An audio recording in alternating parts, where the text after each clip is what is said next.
All right, we're live in Kabbalah of Adam. I'm live here with Michael. So, Michael, do you have your Torah available? Close, handy? Your Humash? I do. Grab it. I have my Tanakh. That's fine. Yeah. Yep. We're going to go to Deuteronomy. Well, let me get my eyes on first. We are going to teach a quick piece on Adam and the 70 nations. Okay. Deuteronomy? Yep. Adam and the 70 nations. Because if we're not talking about the body of Adam and the 70 nations, we won the battle, lost the war, right? Right. See if I can find my notes here. What do I do with my notes?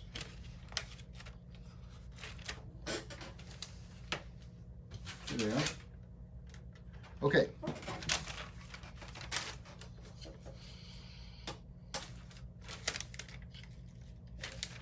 Yep, got them. All right, so if you go to 30,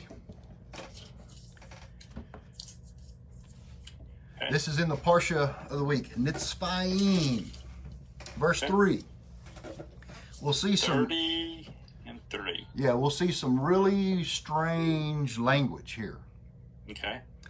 Then Hashem, your God, will bring back your captivity and have mercy upon you. He will return and gather you in from all the peoples to which Hashem, your God, has scattered you. We'll read verse 4. If your dispersion will be at the ends of heaven, from there Hashem, your God, will gather you in, and from there he will take you. Hashem, your God, will bring you to the land that your forefathers possessed, and you shall possess it.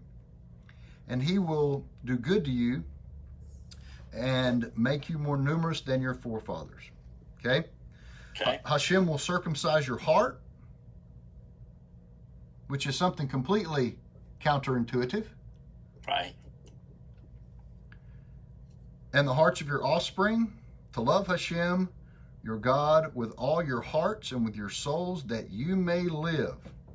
Now, if you would, if you have any commentary, let's read the commentary here on verse 3. It says, once Israel repents, there will be no barrier to God's mercy. Wherever they are, no matter how entrenched they are among their host nations, God will bring the Jews back to the land. And we're starting to see that, correct? Right. This is in today's stuff. Then Hashem will bring back. The better word for bring back is this word shava. The word shava literally means God will return with your captivity. So, which part of God are we talking about? Is God lost? Mm-mm. But the Shekhinah is in exile. Yes, he is. Yes, it is. Okay, right? Right. So there is this thing called God, and there's this thing called God, Right. right? Right. And they're inseparable. That's he. Right. That's he and his name. He and his name are one. Right. Implying that God himself, as it were, is in exile and will return from exile to gather with the Jewish people. From this, the sages derive that when Israel is dispersed, God's presence goes with them, which is the Shekhinah. Right.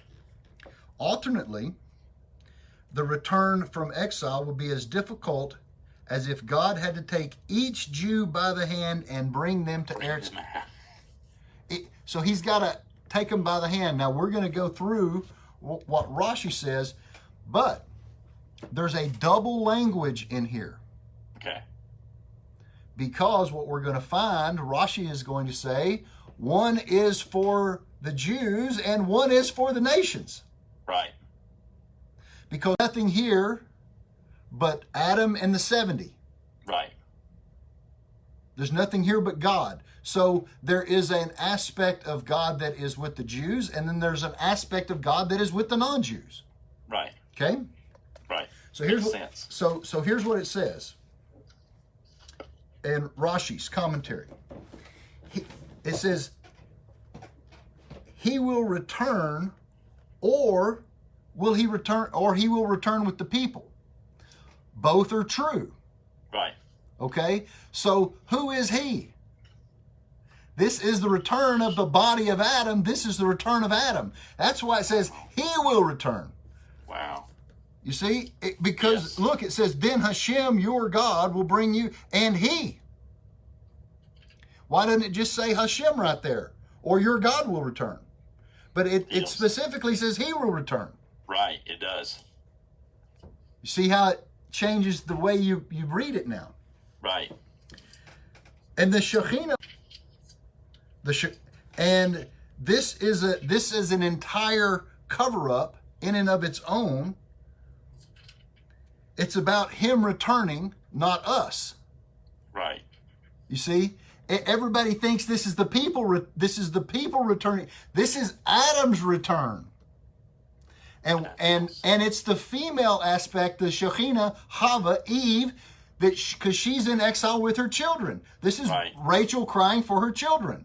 Right. Because Rachel's the lowest aspect of Eve. He says one may explain why the two views.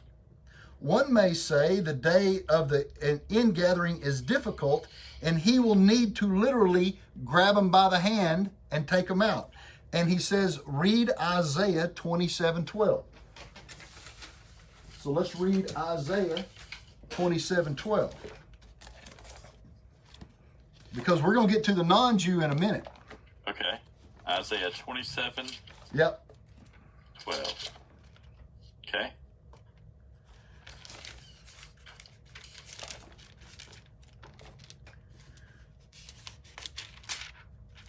And it shall be on that day that Hashem will thresh from the surging Euphrates River to the brook of Egypt. Egypt. And you will be gathered up one by one, O children of Israel. Okay? He's literally going to pick them up. But it says the first time that he's already returning them. Right. So if he's returning them, and then it says he's going to have to grab them one by one, Right. there's some that are not going to want to go. Exactly. It sounds like a struggle already. You have Yeah. to grab them one by one. Yeah. God will return your exile and gather you twice. Why does it say twice? Well, one is below and one is above. That's why it has a double language. The second time, Rashi says, that the second explanation is the first gathering of the Jews that are coming back on their own. The second part is those who do not want to come on their own, and they were literally plucked out. Wow. With regard to the other nations, Rashi says, you must see Ezekiel 29:14. So let's go to Ezekiel 29:14.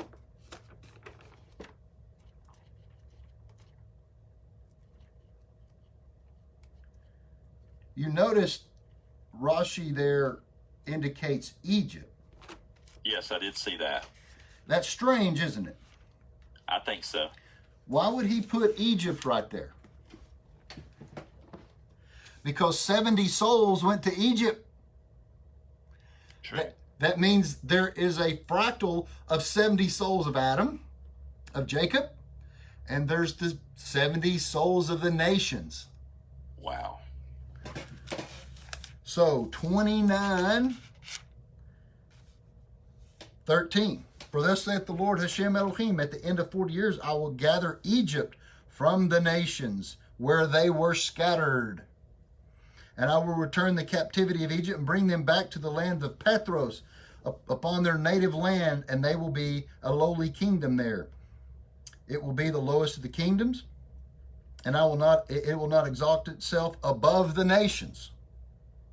And I will diminish them so that they do not dominate the nations. Egypt is the klipa. The nations are the holy part. They will no longer be a guarantor of the house of Israel, recalling their iniquities. When they look to help for them, then they will know I am the Lord Hashem Elohim. Rashi continues. Right. It's a difficult verse. I shall return the captivity of Egypt, because this is not the return of the Jews. This is the return of something else. Right. The people of Egypt were dispersed from their lands. These are all the, we'll call them Goyim of the nations, because that was the hub of all creation at the time. Right. He says, see Jeremiah 48:47. So let's read Jeremiah 48:47.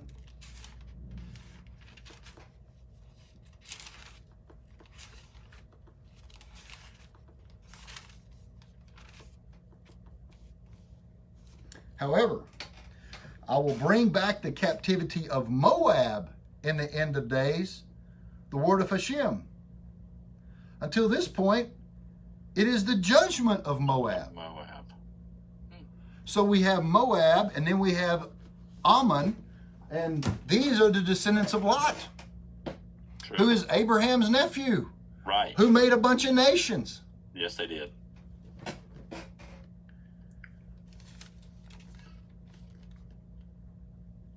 And I will bring back the captivity of Moab. These are not the Jews that he's going to bring back. Jeremiah 49:6. But afterwards I will return the children of Ammon, the word of Hashem. Yep, it says it. Now, this is Rashi. These are Abraham's great nephews. And he's going to bring them back from what? Right. From their exile, from their captivity as well. This is what's happening with the righteous, pious of the nations. They are coming out of exile as well with the Jew. If Adam's coming out, the nations are coming out with them. They're being drawn out. We could ask why this is so important for the nations return to their lands as well. But the question is, the answer to the question is because God is the God of all nations. Correct. That's correct. So the nations were sent into exile as well. Right. In the end of days, Israel and all the nations will return to their prospective lands. Right. So Rashi says, this is the secret of Avodah Zarah, chapter 2b, or the beginning of Avodah Zarah in the Gemara, in the Talmud, where it says, and they come before the Holy One, and he's holding the Sefer Torah, Right. and they're all mixed up, and he says, no, you guys, you 70 got to line up. Right. You got to be in line.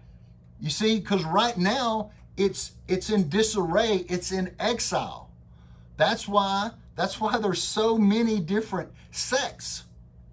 You know, divisions. It's going to be division by definition.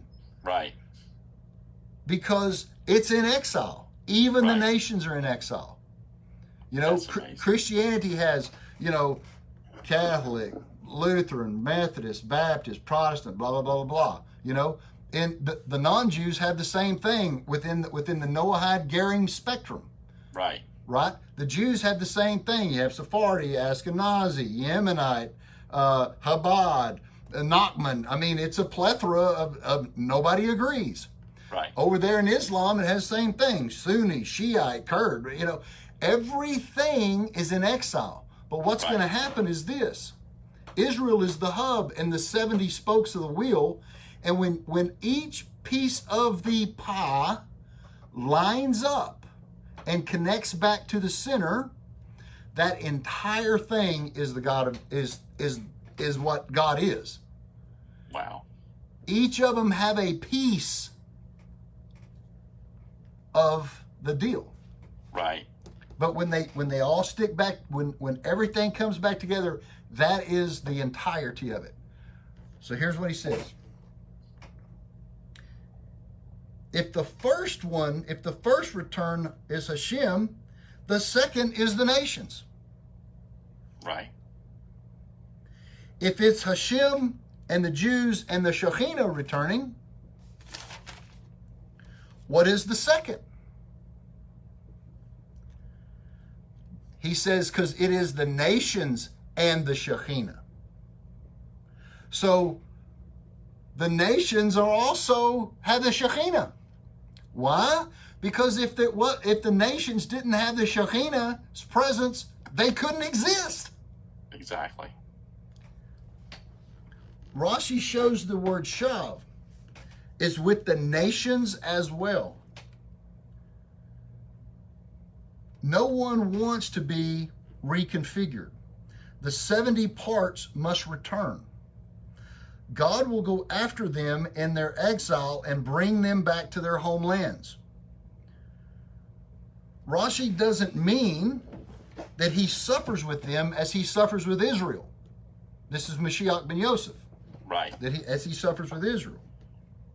But it is all relative, or the nations wouldn't exist. Wow. Rav Shmuel says there is not any difference between the days of Mashiach except for this and these days except for the subjugation of the nations over Israel. Wow. Mashiach is when Israel is not subjugated by the nations. Rashi says the third part is also with this captivity of Egypt. This is about the whole world. The 70 souls of Klal Israel and the 70 souls of the nations. Right. And here's what Ravali says. Ravali says the nations cannot exist without the Shekhinah. Why? Because he's king over all the kingdoms. Exactly. The nations are the external part of the Shekhinah, and Israel is the internal part of the Shekhinah. Right. Israel is the lens that the nations are trying to look through. They are the Noga of the Shekhinah. He is redeeming himself when he redeems the nations. Nations. Wow. So this piece right here, and this parsha, is talking about what's happening in our days, and we're seeing it in our days, that Right. not only is Israel returning, the non-Jew is returning to its place. Right. You see? And not only is Adam returning and Hava returning, that's bringing the 70 nations in, because we're attached. Right. You know? It's one thing. So I just thought that in this time of that everybody's going through, and we're seeing, and you know, I watched your deal this morning, and, Right. and you went through this as well, you know, Right. and this is the very piece of Torah that explains from a Torah perspective, from Rashi Right. and from Ravali, exactly what's happening in society and why you're seeing the movement, but why you're also seeing the separation and division, because it has to be. It has to happen. It has to be. There is going to be division. Why? Because it's in the clip of the exile. Exactly. I was fixing to say that. Yeah. I was fixing to say that. So don't think it's strange when nobody agrees. Right. Everybody is in their own place, in their own coordinate, and that piece has to return whatever piece it is. Now, Right. now there's people get jealous and envious. Well, you know, you're arrogant. You think you're higher than me. Well, you know what? Israel's higher than all of us. Right, exactly. Okay, and then the Levites higher than them, and then the Cohen's higher than them, and so Right. you know there's levels in Torah. Right. You know, nobody. It's not our thinking of can't we all just be the same? No, we cannot. I'm sorry. It doesn't work like that. No. Because No. the body of Adam has a head and has feet. Right. But without feet, the head can't move. No.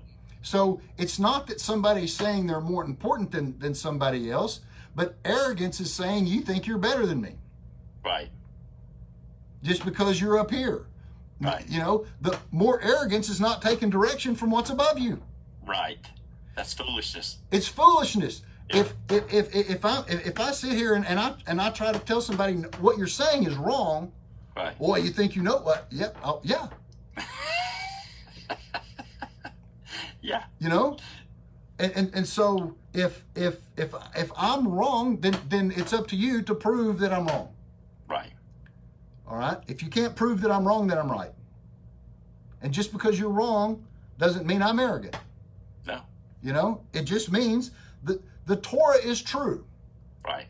You know, and so if you're not quoting sources and you're not trying to prove what you're saying, You're not teaching Torah. you're not teaching Torah. And this No. piece right here, out of Rashi, proves that, and it would be very difficult for a Jew to say that the Shekhinah is also hovering over the nations.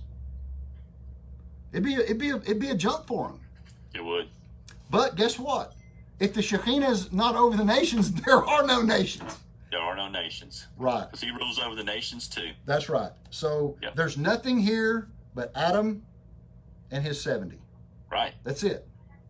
You know, and within that is a spectrum of rays of light. And so I knew that I'll probably teach class tomorrow and go into the Gon, but I knew I didn't have time to put this in there. But I knew it was something that we needed to get out today. Absolutely. So this is the secret of the return of the exile of the Jews and the non-Jews. Awesome. So the Torah is amazing and the sages are amazing. And I'll see you guys tomorrow.